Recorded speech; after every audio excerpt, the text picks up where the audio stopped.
15वें अध्याय में पुरुषोत्तम योग का वर्णन। शरीरम यद्वाप्नोति यच्छामुत्क्रामतीश्वरः गृहीत्वेतानि संयाति वायु गंधा निवास्य। भगवान कहते हैं कि जब ये शरीर छूटता है उस समय पर इस शरीर में रहने वाले मन और इंद्रियों को सूक्ष्म शरीर साथ में ले जाता है। कैसे? जैसे वायु फूल की गंध को एक स्थान से दूसरे स्थान ले जा देती है।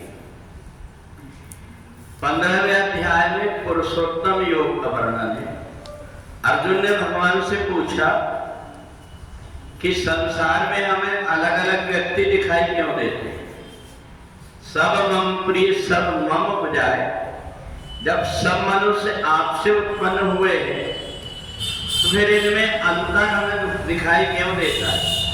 कोई व्यक्ति तो ऐसा देवताओं जैसे सज्जन है और कोई व्यक्ति इतना दुष्ट है, दूसरों को सताते रहता है, ऐसा क्यों?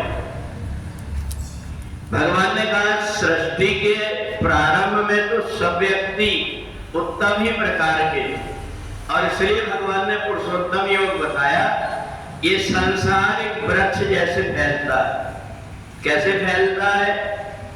जैसे एक बीज में से जड़ और पेड़ निकलने लगता है, ऐसा ही परमात्मा से ये संसार उत्पन्न हुआ है। ये जो हमें जो पेड़ दिखाई देता है ये अलग प्रकार का है। इसकी जड़ नीचे की तरफ है और उसका तना और पूरा भाग ऊपर की तरफ। परंतु भगवान कहते हैं संसार वृक्ष अलग प्रकार का है। उसकी जड़ ऊपर की तरफ अर्थात मैं जड़ हूं और उसके बाद उसकी डालियां निकली हुई है ब्रह्मा विष्णु महेश के रूप में। उसके बाद में छोटी छोटी डालियां निकली है 33 कोटि देवताओं में, और उसके बाद में मनुष्य आदि 4 प्रकार की योनि बनी। अंडज, पिंडज, स्वेदज और उद्भिज।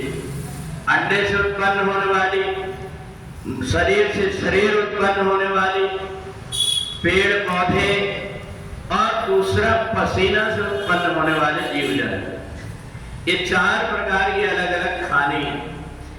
अब हमें जो अंतर दिखाई देता है ये सब परमात्मा से उत्पन्न जीवात्मा है। इसमें ना तो किसी प्रकार का जाति का भेद है, ना तो किसी प्रकार का रूप का भेद है। इसमें ब्रह्म से ही उत्पन्न हुआ है, इदम खलविदम ब्रह्म। परंतु बाद में ये जो विकार आया है कहां से आया? जैसे कि गंगोत्री से निकलने वाली गंगा बिल्कुल पवित्र है, जैसे जैसे नीचे आते जाती है दूसरे नदी और नाले मिलते, गंदा पानी मिलता है, वो दूषित होते जाती है। इसी प्रकार से जीवात्मा भी जब परमात्मा ने उत्पन्न किया था तो उनकी संख्या 33 कोटि थी, इसलिए उनको देवता कहा गया।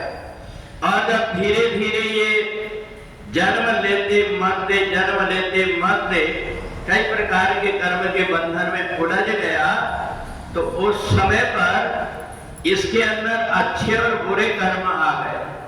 ये कुछ अच्छे कर्म करने लगा, कुछ बुरे कर्म करने लगा।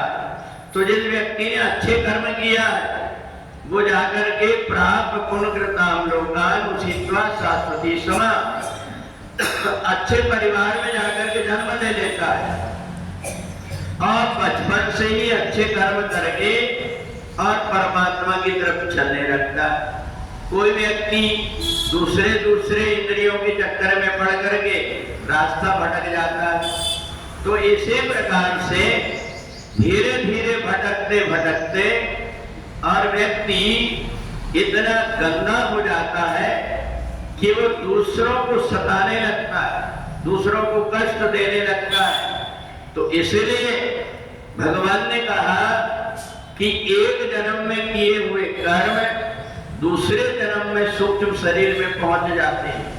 इसलिए पहले जन्म में जो कुछ कर्म किए थे, जब शरीर आता है तो मन और इंद्रियां आ जाती है, और यहाँ आकर के वो उसकी सोच वैसी हो जाती, वैसा व्यवहार करने लगता है। हमें अगर ये लगता है कि ये शरीर तो छूट गया परंतु इंद्रियां कैसे आ गई, तो हमें इसके समाधान के लिए भगवान ने बताया, जैसे कहीं कोई जीवात्मा मरा पड़ा हो, यहाँ से दूर हो, परंतु हवा जब चल करके आती है उसकी दुर्गंध आ जाती है, समझ जाती कहीं कोई मरा पड़ा हुआ है। कहीं कोई फूल का बगीचा है, वहां से जो गंध आती समझ जाते हैं कि कहीं सुंदर अगरबत्ती जल रही है, कहीं फूल का बगीचा है। तो जिस प्रकार से हवा इन गंध को लेकर के आ जाती है, इसी प्रकार से ये इंद्रियां पहले शरीर की आदतों को लेकर के आ जाती है। इसलिए कुछ व्यक्ति जन्म से ही अलग दिखाई देते हैं और कुछ व्यक्ति धीरे धीरे करके अपने आप को सुधार करके और अच्छा बनाने की कोशिश करते हैं। तो इसलिए भगवान ने पुरुषोत्तम योग में कहा, जो मेरी तरफ चलने लगा वो ऊपर की तरफ उठने लगा, और जो संसार की तरफ चलने लगा वो जहां तहां भटकने लगा। तो इसलिए परमात्मा के अतिरिक्त कहीं भी अपने मन को व्यक्ति लगाए तो एक न एक दिन बैठ करके रोना पड़ता है। इसलिए जो कदम परमात्मा की तरफ चलते हैं जीवन में वही सार्थक कहलाते हैं। बोले वृंदावन बिहारी लाल की जय।